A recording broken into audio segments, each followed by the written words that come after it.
I woke up in a stranger's house with no memory of the night. I opened my eyes to the smell of someone else's coffee and a very serious man holding a cat staring at me. Not the usual good morning kind of stare.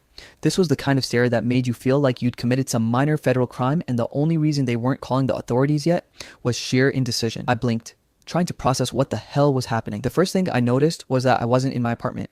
That part, at least, was obvious.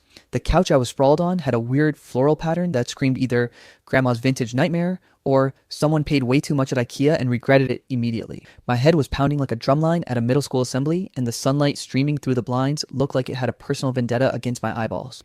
Then, more concerningly, I looked down. My clothes, well, let's just say they were a crime against fashion and decency. Socks didn't match, shirt was inside out, and my jeans, somehow, had a suspicious wet patch that I didn't even want to contemplate. My wallet was gone, my phone was gone, my dignity was gone. So, naturally, panic set in. Hi? I croaked, my voice raspy from what I could only assume was screaming internally all night. The man, let's call him Serious Cat Guy for now, didn't flinch. He just tilted his head slightly, like I was a mildly interesting science experiment. "Good morning, you're awake," he said. His voice was unnervingly calm, like he had spent decades practicing the art of making people uncomfortable without even trying. The cat twitched in his arms, looking equally judgmental. Where am I asked, my brain stuttering as it tried to catch up to reality. "You came over last night," he said. Not, "we had fun," or "you're safe," just, "you came over." Like that explained everything. Oh, right. I sat up too fast, which almost made me throw up on the couch because apparently my body thought gravity was out to get me. Of course I came over. Totally normal. He didn't laugh. The cat didn't laugh. Both of them were fully committed to the silent judgment thing. I forced myself to look around. That's when I started noticing the clues. There was a single high-heeled shoe by the kitchen counter, wine-stained and looking like it had been through the apocalypse. My first thought was, that's not mine. My second thought was, wait, maybe it is? My third thought was, why the hell was I wearing high heels last night? I never wear high heels. I'm not even sure I own any. Then I saw a half-written note on the coffee table. The handwriting was messy, like someone had been in a rush or drunk. It said, in large letters, "Don't forget to plan, meet at 3 a.m. You know what to do." That didn't help at all. And then there was a receipt for some club, some ridiculously expensive club I had never been to in my life, sitting next to an empty cocktail glass. The date and time matched last night. That was the only thing that made sense. Everything else, my memory, my surroundings, my moral compass, was gone. I tried to think back to last night. My brain handed me snippets like a bad slideshow. A flash of strobe lights, someone shouting my name, a loud bass that felt like it was punching my skull, someone handing me a drink, my shoes, oh god, the shoes, and then black. Absolute, complete black. "Do you know me?" I asked, because apparently in this situation, that was a normal question to ask a stranger holding a cat. He raised an eyebrow. "I know you came over. That's enough, right?" "No, not enough. I need more. Like, why?" I gestured vaguely around the apartment. "Why am I here? Where's my phone? What's happening?" He sighed like he was explaining something obvious to a toddler. "You left your phone at the bar and, well, you were very energetic last night. We brought you here. You were safe." "Safe, right." That helped. About as much as pouring salt in an open wound. I got up, trying to piece together any clue. I scanned the apartment for more evidence. A half-eaten sandwich in the fridge, a single shoe in the kitchen that didn't match the one on the floor, a pillow on the floor that looked like it had been through a wrestling match with a toddler, and then the faint smell of perfume that I didn't recognize. Flashbacks tried to assert themselves. One moment I was dancing in a club. One moment I was outside screaming at a taxi driver about nothing. One moment I was holding someone's hand. But whose? It was all fragmented, like my brain was a puzzle missing half its pieces, and the pieces it did offer were terrifying. I don't remember any of this, I admitted, collapsing back on the couch. "You drank a lot," Serious Cat Guy said. "You're fine. You just overdid it. Happens all the time." Overdid it? Overdid it? My brain screamed silently. This wasn't overdoing it. This was waking up in a stranger's apartment with missing belongings, incoherent flashbacks, and a cat giving me the death stare. "Look," I said, trying to take control. "Can I at least call someone? My friend? Someone? You left your phone," he reminded me in that calm, infuriating tone. "But I found your keys. You can get it back later." My keys. Okay, that was something. At least I had some control, but control felt like a distant dream. I stumbled into the kitchen to pour some coffee for myself, or at least attempt to, since I couldn't remember how to operate the coffee machine without potentially setting the apartment on fire. The man followed silently, cat in arms, like he was part of some bizarre shadow government operation monitoring my every move. I picked up the coffee cup, staring into the bitter black liquid as if it held the secrets of last night. Maybe it did. Then, on the counter, I saw it. My phone. Not in my pocket, not on the couch, but on the counter, locked. And beside it, a picture I didn't recognize. Me in a hallway, holding someone else's hand. I had no memory of it. No memory of the person. No memory of the hallway. and scrawled on the back of the picture in a handwriting that looked eerily familiar. You know what you did. I froze, coffee halfway to my mouth, heart pounding like a drumline, mind racing through every possibility. You didn't tell me about that? I asked, my voice shaky. He tilted his head. About what? I stared at him. The cat twitched, and suddenly everything felt off. The apartment, the man, the picture, my memory, my very sense of reality. I didn't just wake up in a stranger's apartment. I woke up in someone else's world. A world where I had no map, no memory, and apparently some mysterious plan I had been part of but had no recollection of. I sank back onto the couch, the coffee forgotten, and realized something terrifying. I had to figure out what happened last night before it caught up to me. And judging by that note, that receipt, and that mysterious picture, it already was. Every text, every photo, every random stranger seemed to point to one horrifying truth. I might have done something I'd regret forever. After staring at that mysterious picture on the counter for what felt like an eternity, I knew I couldn't stay in Serious Cat Guy's apartment any longer. Not that I felt safe here. I was already plotting escape routes, memorizing exit doors, mentally counting the number of blunt objects I could grab for self-defense. But mostly, I needed answers. Or at least, some direction. I grabbed my keys. No wallet. No ID. No idea what I would do if I actually encountered law enforcement. But the keys were something. Baby steps. I muttered a half-hearted thanks to the cat, which glared at me like I'd just personally insulted its ancestors and bolted for the door. Outside, the city hit me like a punch in the face. The sun was way too bright. The streets smelled of diesel and disappointment, and my head was still pounding like someone had installed a drumline directly inside my skull. I didn't even know where to start. My first idea was a friend, anyone who might vaguely remember last night, preferably someone whose memory was only slightly more intact than mine. I'd call my best friend Max. No answer. I called again. Voicemail. Typical. But I knew Max well enough to know that if anyone could vaguely piece together a hazy night of mistakes, it would be him. I decided to swing by his apartment anyway. Walking through the city, I started trying to piece things together. Flashbacks flitted in and out, like bad editing in a cheap horror movie. A nightclub? Someone spilling a drink on me? Me dancing on a table? God, no. I've never danced on a table in my life, at least not sober. Max's place was thankfully close. I knocked frantically. A sleepy-eyed Max opened the door, coffee in hand, wearing socks that were the wrong color. Perfect. Dude, you look like death, he said immediately. I feel like it too, I admitted, trying to keep my voice steady. I need your help. I woke up in a stranger's apartment. No phone, no wallet, just chaos. Max squinted. Wait, are you serious? Absolutely, I said, and he could tell I wasn't exaggerating. My eyes were wide, my hair was sticking up in awkward angles, and I was still in yesterday's, well, whatever the hell that was supposed to be. Max stepped aside. Come in, sit down, but first, you need to tell me what the hell happened. I tried. I really did. I explained waking up on a stranger's couch, the cat, the wine-stained shoe, the note, the cryptic picture. Max's expression was mixed. Part disbelief, part horror, part amusement. Classic Max. Wow, okay. So either you're telling me the truth or you've invented a Netflix-level plot, he said, still half laughing. Either way, we need evidence. We started digging through my online presence, social media, backup accounts, messaging apps, anything that could shed light on the night. What we found was horrifying, and also, in certain moments, absurdly funny. There were messages from people I barely knew, calling me things I didn't even know I could be called. Queen of Chaos, Party Legend, and the always flattering Hot Mess 3000. I couldn't remember writing any of it. Then came the photos. Oh, the photos. There I was, in a nightclub I didn't recognize, standing on a table. Yes, table. Holding a glow stick like it was a scepter. Behind me, a group of strangers were cheering like I had just led some kind of ancient ritual. I froze, staring at the images on Max's laptop. Dude, I think you might be a legend, Max said, trying to hide a laugh. No legend, horrible person. Someone is going to hate me forever, I muttered. We kept scrolling. More photos, more texts, more ridiculousness. There was a video of me attempting, unsuccessfully, to sing karaoke. Face red, voice cracking, shaking like a leaf. And somehow I had been video called mid-performance by someone labeled Mom. I didn't remember calling her, didn't remember singing, didn't remember anything. That's when things started getting darker. I opened a folder labeled Last Night that Max hadn't even realized existed.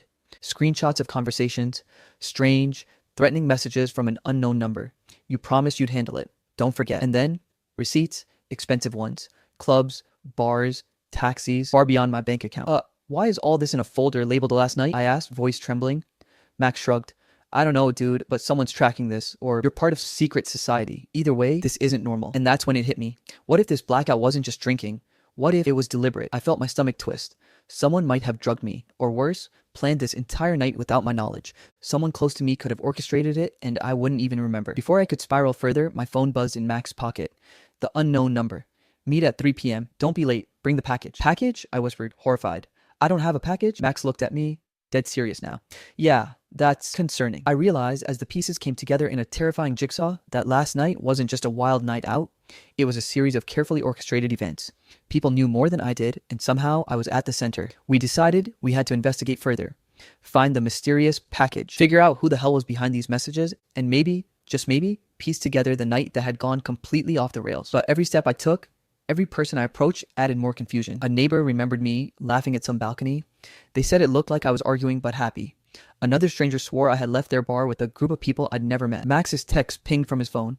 They were screenshots of me doing unthinkable things I couldn't believe I had done, even hypothetically. And the biggest revelation of all, as we pieced through the evidence, I found a screenshot from my own chat with someone I trusted implicitly. A friend, maybe the only friend I thought I could rely on, sending a message before the night even started. Everything goes according to plan. Don't worry about them remembering. They'll follow along. Trust me. I froze. My blood ran cold. My friend, or enemy, had someone I knew all along set this entire night in motion? Max leaned over my shoulder. Dude, this is insane. Like, next level insane. I wanted to scream. I wanted to laugh. I wanted to curl into a ball and hide forever. Instead, I took a deep breath and whispered, more to myself than anyone else, this is just the beginning. Because deep down, I knew it. The night hadn't ended. The blackout wasn't just a result of too much fun. It was deliberate, calculated, and somehow, terrifyingly, I was right in the middle of it. I didn't just lose my memory. I had been part of something I never signed up for. And by the time I realized the full scope of what had happened, I was already in way over my head. After piecing together the fragments of last night, I knew I had to retrace my steps, but every clue pulled me deeper into a mess that was dark, weird, and utterly unbelievable. I started at the club, the one from the receipts. I needed to see if anyone there could remember me. I needed proof or confirmation, or, ideally, just a reason to scream and never leave my house again. The club was exactly how I imagined it. Loud, chaotic, with flashing neon lights and people dancing like gravity didn't exist.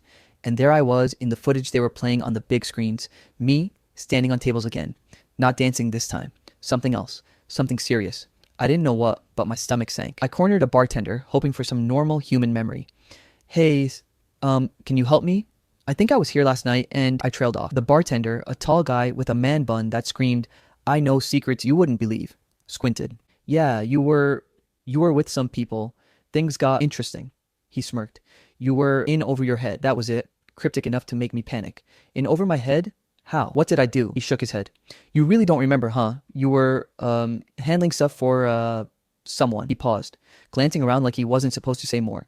Just watch your back. And then it clicked. Maybe, maybe not. Everything I thought I had control over had vanished. I realized with horror that last night I hadn't just partied. I had been working for someone. Or worse, someone had used me as a pawn. I left the club and wandered the streets, heart racing. That's when the chase began. I didn't know it at first, just a feeling, a tickling sense that someone was following me. Every shadow in every alley made me flinch. The city that felt familiar during the day now felt like a trap. I ducked into a corner cafe, trying to catch my breath and figure out my next move. I pulled out the photo from Serious Cat Guy's apartment, the one with the handwritten note. You know what you did? My phone buzzed. Unknown number. Text. Stop digging or it gets worse. 7 p.m. Be there. Great. Threats. Perfect. Exactly what I needed. I ran through every option. Every person I knew who could be behind this. My mind flicked to Max. No. Couldn't be him. Not really. My friend who sent that ominous everything goes according to plan text? Maybe. The pieces were falling into a terrifying puzzle. By the time I got home, I realized someone had been inside my apartment. Nothing stolen. Just rearranged. Like they were leaving breadcrumbs, showing me I wasn't as clever as I thought. And then came the call I'd been dreading. Nice try. The voice was familiar, too familiar. A friend. Someone I trusted. My blood ran cold. But you shouldn't snoop around. Not when the night isn't over. I slammed the phone down. Rage, fear, confusion, every emotion collided inside me. How could someone I trusted orchestrate this? Was this the same friend who had sent a text about the plan? Why? For what? I needed answers, and fast. I decided to confront Serious Cat Guy. I needed information. I needed the truth. If he was weird before, he was downright terrifying now. I arrived at his apartment, and he was there, calm as ever, cat in arms. You again, he said. No surprise, no judgment, just acknowledgement. What's going on? Who's behind this? And why am I involved? I demanded. He sighed, setting the cat down. You've been caught in something bigger than yourself, bigger than you realize. You didn't just drink too much. You were part of a plan, a game, and you played your role perfectly, even if you don't remember. I felt my stomach drop. A game? What game? What role? He paused. You were a trigger, a catalyst. You brought people together. You instigated events that had to happen. And now, you have to finish what you started. I staggered back. Finish what I started? I don't even know what started. He looked at me, almost pityingly. You will, soon, but beware. Some people don't want you to know the full truth, and some will go to extreme lengths to stop you. I left his apartment shaking. Every step I took felt like I was walking into a nightmare. The city streets were full of shadows, and I didn't know which ones were safe. Every stranger could be an enemy. Every familiar face could be a trap. I decided to go back to Max, hoping that two heads were better than one. I needed backup. But when I reached his apartment, I realized he wasn't there. The door was ajar, signs of a struggle. My heart sank. Someone had been there and Max was gone. Panic set in fully. I ran through my mind. What could I do? Who could I trust? Every scenario ended badly. And then I remembered the last piece of evidence, the package mentioned in the text. I realized, with a mix of fear and determination, that this was more than just a night of drunken chaos. It was a mission, a setup, a trap, and Max was probably caught in the middle. I had to act. I had to find him. I had to uncover the truth. But as I pieced everything together, one horrifying realization hit me. The stranger who had helped me, or at least appeared to help me, wasn't random. He knew more than he let on. Maybe he orchestrated parts of this. Maybe he was controlling the entire game. And worst of all, someone I trusted had been part of it from the start. Every fear, every anxious heartbeat, every fragmented memory collided in a single truth. I had been manipulated, used, and pulled into a dangerous web that I didn't understand. The night wasn't over. It never would be. And whatever came next could very well destroy everything I thought I knew. When my memory finally returned, I realized the night wasn't just wild. It was unforgettable in ways I never wanted to relive. It started with a smell. Pancakes, not the generic kind, but real, buttery, slightly crispy pancakes that seemed impossible to exist outside of some brunch Instagram influencer's fantasy. And then it hit me. The floodgates opened. Snapshots of last night crashed over me like a rogue wave. Loud, chaotic, humiliating, and absolutely insane. I remembered everything. Every drink, every laugh, every reckless decision that had me waking up in a stranger's apartment, wallet missing, clothes questionable, and a cat giving me the death stare. First, the stranger. Serious cat guy, as I had mentally nicknamed him, wasn't a villain or even a particularly weird person really. He was my friend's older brother, Max's older brother, who had been roped in to watch over me after my blackout adventures. That explained the cat. He'd been trying to calm me down, feed me, and prevent me from publicly humiliating myself further, with a cat as moral support apparently. Then there was the shoe. The wine-stained high heel wasn't mine, obviously. I had, in a moment of unparalleled genius or sheer clumsiness, tried to help someone who'd spilled their drink. I'd stepped in to save them from slipping and ended up wearing their ridiculously small stiletto like it was a makeshift sandal. I looked ridiculous, and apparently someone caught it on camera. The half-written note.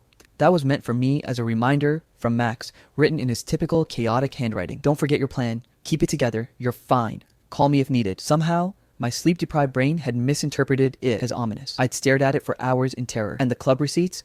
That was simple. Max had covered everything to make sure I could function, pay for nothing, and survive the night without ending up in jail or the ER. Apparently, the package mentioned in the text messages had been a bottle of water and a granola bar. My brain had turned mundane safety precautions into sinister plots. I sat there, letting it all wash over me as Max explained each segment in painfully slow detail. I had karaoke'd badly. I had danced on multiple tables. I had high-fived strangers. I had somehow gotten on the mic and attempted to lead a toast to the entire bar about living life dangerously. And somehow, all of this had been captured on social media by strangers who tagged me, and yes, I had gone viral in the local scene for roughly 10 minutes. The moment of clarity was hilarious and mortifying at the same time. My entire reputation had been rewritten in a single night of chaos, and yet here I was, alive, safe, and relatively intact, except for the hangover and ego bruises. Then came the confrontation. I had to talk to the friend whose cryptic text had sent me spiraling. We met at a cafe. There, over coffee, I watched him turn red, try to apologize, and fumble through explanations. Look, he said finally, hands raised in defeat, I just wanted to help. I didn't think you'd freak out like this. You planned this? I asked incredulously. Planned? No. I just prepared. You black out, remember? So I set up the night so you wouldn't do anything truly regrettable. I was proactive, protective, sort of a guardian angel. My brain short-circuited for a second. Protective chaos? That was the explanation? It made sense, but it also made me want to scream, laugh, and cry at the same time. I laughed nervously at first, then fully, the kind of uncontrollable laughter that comes from relief and disbelief. You literally orchestrated a whole night, manipulated evidence in my apartment, and I thought I'd been involved in some dangerous scheme. He nodded sheepishly. Yeah, but all for your safety. Relief flooded me, almost dizzying in its intensity. My adrenaline was still running, but it was replaced now with laughter, incredulity, and a profound sense of never again. We traced the rest of the evidence together. The cryptic picture, the half-written note, the mysterious receipts. Each piece clicked into place, forming a timeline so ridiculous, so chaotic, that I couldn't believe I had survived it without permanent injury or permanent embarrassment. And the final piece, the punchline, The cherry on top of a wild, absurd, unforgettable Sunday came when Max pulled up the last photo on his phone. There I was, passed out on a stranger's couch, and right beside me, on the armrest, a cat wearing a tiny party hat. I blinked.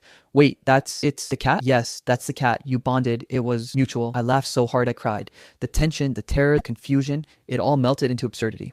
I had survived a night of chaos orchestrated for my protection, misremembered as a night of potential catastrophe, and the punchline was a party hat wearing cat. I made my amends with everyone involved, including Serious Cat Guy, my chaotic friend, and even strangers who'd captured my ridiculous antics on social media.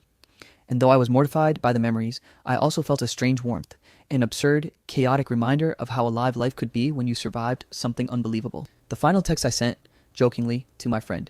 Next time, just let me black out naturally. I promise not to burn down a club. Maybe. And as I walked home that morning, blinking against the sunlight, I realized something. I still couldn't believe that happened, and maybe deep down, I never would. Because some nights are unforgettable. Not because of what you did, but because of everything you thought you did. And the wild, ridiculous, beautiful truth behind it. Alright, that's it for today. I hope you enjoyed the story. We have so many more amazing stories coming your way, so make sure you hit that subscribe button. Our goal is to reach 100k subscribers by the end of this year, and we'd love for you to be part of this journey. Thanks for watching, and I'll see you in the next story.